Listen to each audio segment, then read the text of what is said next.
memory loss is one of the key symptoms, actually, the first change can usually be personality changes. If the person used to go out and like to be very social, and now suddenly they don't want to go out anymore, they're more withdrawn, their personality is changing, that's something to be concerned about, to check in on them, see what's going on. The others are, we talked about misplacing things, right? Difficulty with language, difficulty with familiar tasks. Another one, especially in our community, is if the person used to speak English and Tamil, but now only speak Tamil. They don't even remember English. They're starting to not remember or use it at all. That might be something to wonder, see what's going on, because that's unusual for them. Why do we care? Why am I talking about this, especially to all of you here? Age is the highest risk for dementia, especially over the age of 65. But starting at the age of 35 to 40 is when we also can do a lot to protect our brain. That includes me. I'm 41. I should be doing more to protect my brain in the long term, and we'll talk about some examples there. The other thing that we think is that dementia is genetic, you inherit it. You don't. It's a very small percentage of people who have dementia inherit it. The other is that dementia cannot be cured. But there are some reversible forms. One of the little boys there pointed out, he said alcohol abuse. It can be. There are reversible dementias as well. And if you don't go and find out what it is, then you're not going to do anything about it, and you're living with it. So you can see here the dark blue that is starting to show up across the globe. That dark blue is showing us that we are all aging. Our countries are aging and getting older. And so Canada is one of those countries that will get to 30% or more people over the age of 60. When I was at the Alzheimer's Society, we saw a lot of people who were living with dementia who came to us quite late. They'd been living with it for 5, 8 years, didn't talk to anyone about it. We also didn't see a lot of people from different communities, from the Asian communities, from the Sri Lankan communities, the Tamil communities. They didn't come. These were free services. There was free education, but we were kind of afraid to talk about it and to come and ask for help. So we conducted a study and we said, over the next 30 years, who's going to be living with dementia? Because that's another misconception. We sometimes think that it's a Caucasian disease. It's a white person's disease. We don't really deal with it. But we do.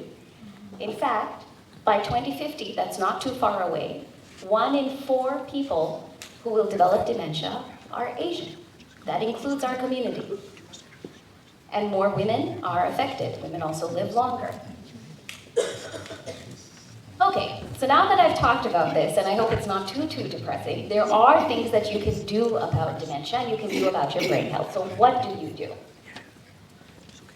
The first is you do just treat it like any other disease or any other condition that you might have. Talk to your physician, or if you know someone whom you're worried about, encourage them to go and talk to their family doctor. The sooner that you can get a diagnosis, the sooner you can do something about it. So for example, you can prepare. There are drug options, and there are non-drug options that are very helpful as well, that you can access and you can use only earlier. It gets harder as the disease progresses. The other is there are lots of supports, especially in Canada, to access. The Alzheimer's Society, health authorities all provide support services so that you're not dealing with this alone. But the most important one is lifestyle changes. So let's talk about that. Up to 50% of all cases of Alzheimer's are believed to be preventable with lifestyle changes. So what are they? So this is from a study that we commissioned at the Alzheimer's Society and that we conducted. So some of the early things, lack of education. At this point, we can't go back and change our education, but we can try and influence it for our younger children to make sure that they get a good education as much as possible. But hearing loss is one that is a risk factor related to your brain health. So if someone has hearing loss, I encourage them to go see their family doctor and to deal with that hearing loss because it reduces the risk of dementia and just generally brain health. Hypertension, we talked about this, obesity, diabetes, smoking. Those are all the things that are protected for your heart, are also protected for your brain. But there are ones specific to your brain. So let's talk about those. Social isolation. How many people during COVID stayed within your bubble? You remember this? 3 years ago, you had to stay only within your family. You couldn't talk to anyone else. You couldn't leave the house. That lack of social contact, that really was not good for our brain health.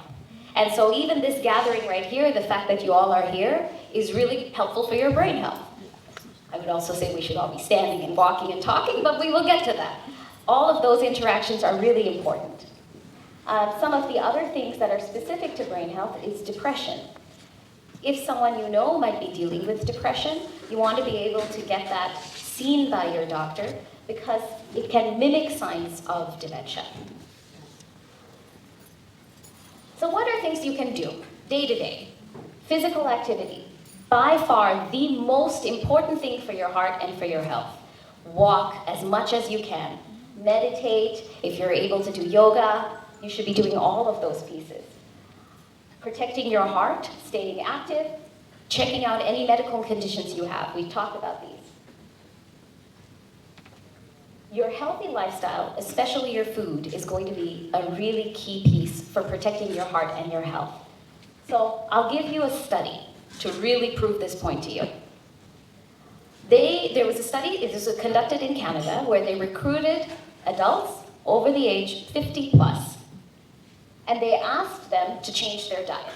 So the top orange that you're seeing, red meats, pre-packaged foods, sweets, candy, pop, they reduced all of that completely.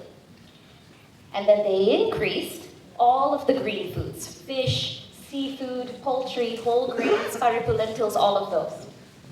After 4 months, the people who completely limited all of the orange groups, when they tested their reading and their writing skills, they were performing like they were 9 years younger.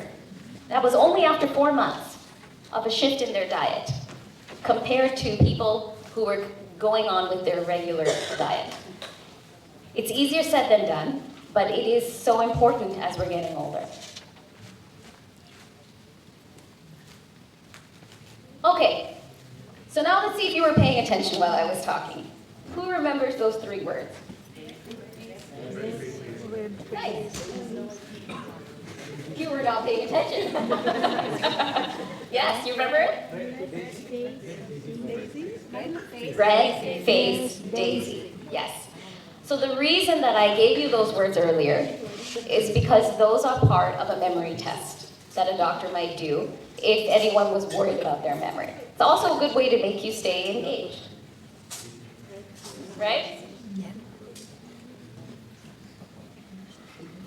So I'll just tell you a little bit about the Brainwell Institute and why we started it.